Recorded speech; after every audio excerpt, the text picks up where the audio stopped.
Good morning, dear students. I am Mrs. Jagdish Garewal, your chemistry teacher. And how are you this morning? Hope everyone is doing great. And so let's begin our topic for today, which is evaporation. Children, in our previous lessons, we've already learned that at the boiling point, a liquid changes into the gaseous state at the boiling point. But this phenomena we observe in our daily lives happening all around us in the form of evaporation. And evaporation is also the change of the liquid state into the gaseous state, the only difference being that it does not occur at the boiling point exactly, but it happens below the boiling point of the liquid. So evaporation, this occurs below the boiling point of the liquid. At this time below the boiling point, this process of changing of the liquid state into the gaseous state, this is occurring continuously and happening all around us, be it the water being evaporated from the water bodies or the drying of clothes.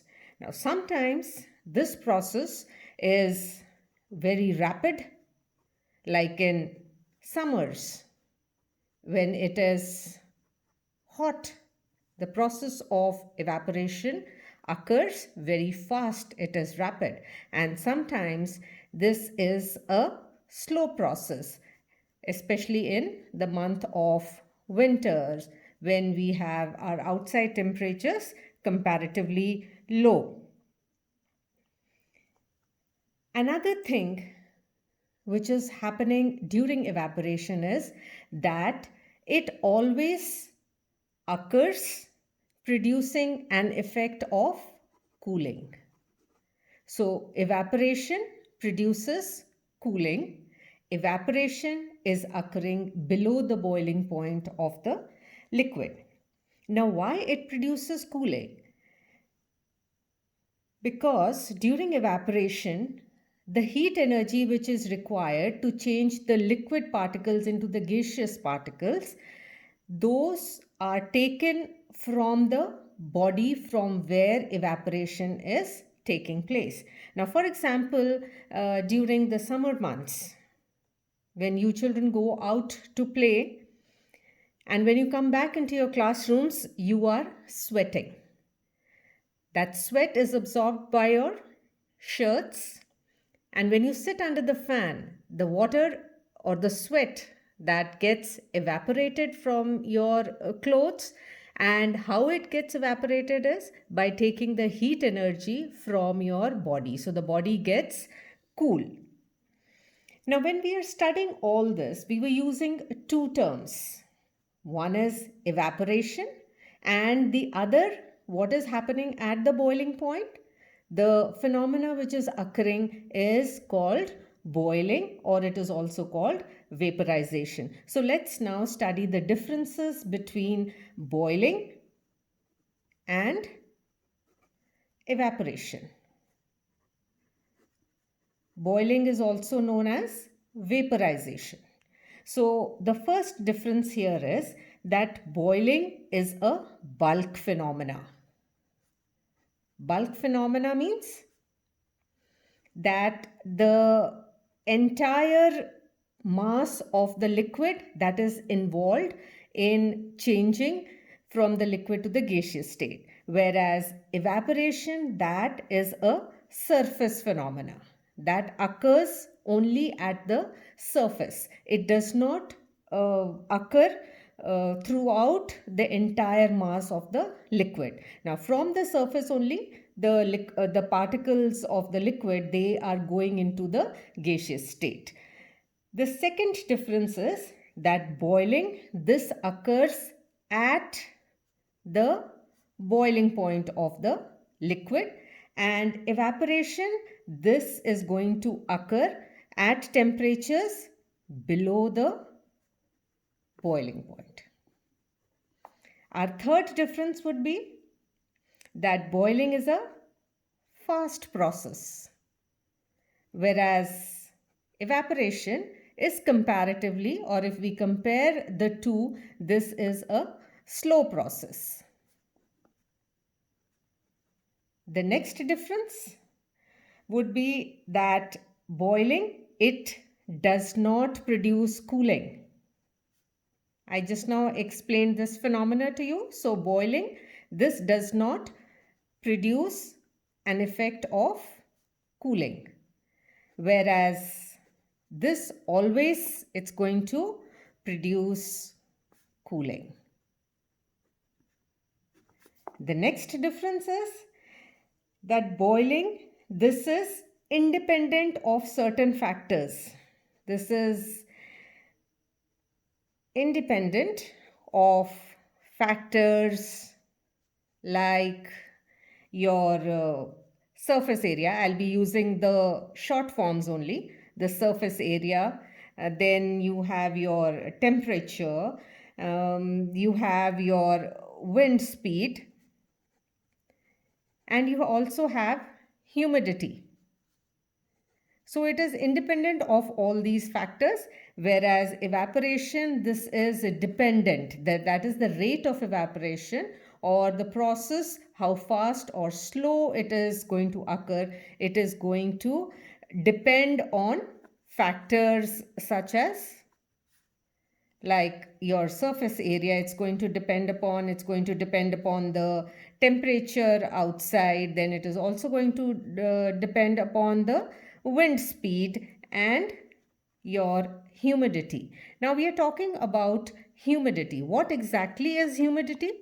This term, it is the amount of water vapor which is present in the atmosphere. For example, during monsoons, during the rainy season, the amount of water vapor which is present in the atmosphere, that is very high, and so we say that the humidity is high. And during summer months, when the outside air or the atmosphere is dry, we say that the humidity is less. So these were some of the differences between boiling and evaporation, and you must know this because this forms one of your questions.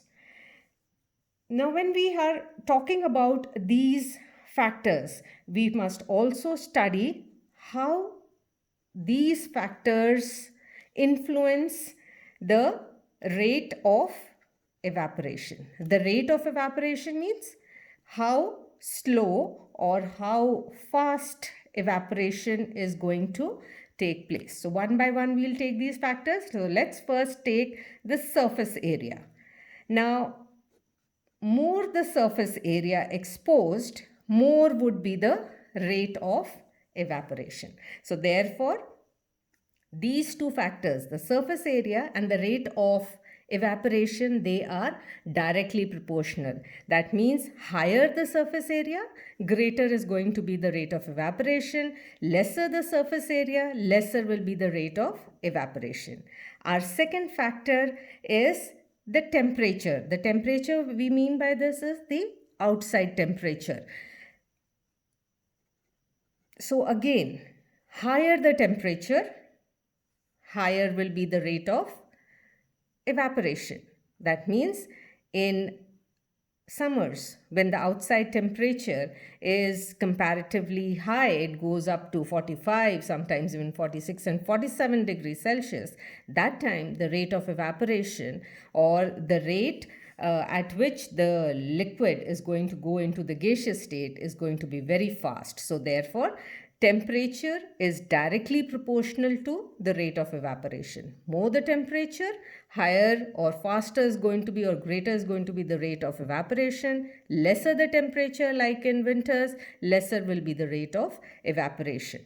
Our third factor is wind speed. Same thing, like I already told you, when you come out during summers, you sweat, and when you then come indoors, sit under the fan, you are going to feel cool. Why? Because the wind is going to help in faster rate of evaporation, and you immediately feel nice and cool and comfortable under the fan. Otherwise, if you're sitting without the fan, you would still be feeling hot. So therefore, these factors, all these three factors, are directly proportional to the rate of evaporation. So higher the wind speed, higher is going to be the rate of evaporation. Our fourth factor, humidity.